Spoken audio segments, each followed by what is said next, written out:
Sandwich Generation. Istilah ini diperkenalkan pertama kali pada tahun 1981 oleh seorang profesor sekaligus direktur praktikum University Kentucky, Lexington, Amerika Serikat bernama Dorothy Miller. Generasi sandwich merupakan generasi orang dewasa yang harus menanggung hidup 3 generasi, yaitu orang tuanya, diri sendiri, dan anaknya.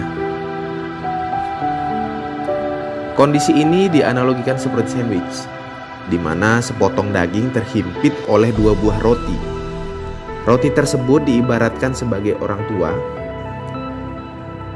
dan anak, sedangkan isi utama sandwich berupa daging, mayonaise, dan saus yang terhimpit oleh roti diibaratkan sebagai diri sendiri. Jika dilihat dari bebannya saja, kita sudah bisa merasakan bahwa generasi ini memiliki beban hidup yang cukup bahkan sangat berat. Lantas, mengapa generasi sandwich ini dapat terjadi? Banyak faktor yang melatar belakanginya. Namun, pada umumnya ini terjadi karena kegagalan finansial orang tua. Bukan maksud menyalahkan sepenuhnya, tapi orang tua yang tidak memiliki perencanaan finansial yang baik untuk masa tuanya akan berpotensi besar untuk membuat sang anak menjadi generasi sandwich berikutnya. Selanjutnya, sang anak akan mengikuti jejak orang tuanya kelak sebagai orang tua yang tidak mandiri di masa tuanya, dan pada akhirnya berlanjut begitu hingga seterusnya.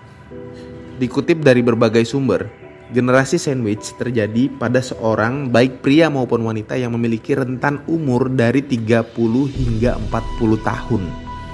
Namun ada pula yang menyebutkan rentang umur antara 30 hingga 50 tahun. Errol Abaya mengkategorikan generasi sandwich menjadi 3 ciri berdasarkan perannya. Yang pertama, the traditional sandwich generation. Orang dewasa yang berusia 40 hingga 50 tahun yang dihimpit oleh beban orang tua berusia lanjut dan anak-anak yang masih membutuhkan finansial. Yang kedua, the club sandwich generation. Orang dewasa yang berusia 30 hingga 60 tahun yang dihimpit oleh beban orang tua, anak, cucu jika sudah memiliki dan atau nenek kakeknya. Yang ketiga, the open face sandwich generation. Siapapun yang terlibat dalam pengasuhan orang lanjut usia, namun bukan merupakan pekerjaan profesionalnya, seperti pengurus panti jompo, termasuk ke dalam kategori ini. Lantas bagaimana cara untuk memutus rantai generasi sandwich? Yang pertama, pastikan kalian memiliki tabungan yang terencana. 2. Menyiapkan program pensiun. Yang ketiga, milikilah asuransi kesehatan. 4. Kurangi gaya hidup konsumtif. 5. Menyiapkan dana pendidikan. Dan yang terakhir adalah mengajarkan anak untuk menabung dan belajar mandiri secara finansial. Apabila kamu berada di posisi ini, maka komunikasi yang dijalin memang cukup penting.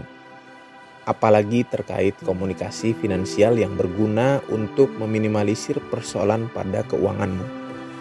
Dan juga yang mengakibatkan pada kondisi stres karena memikirkan persoalan keuangan keluarga ini. So, pilihan ada di tangan kalian. Akan membebani keturunan kalian atau menjadi perencana keuangan yang baik.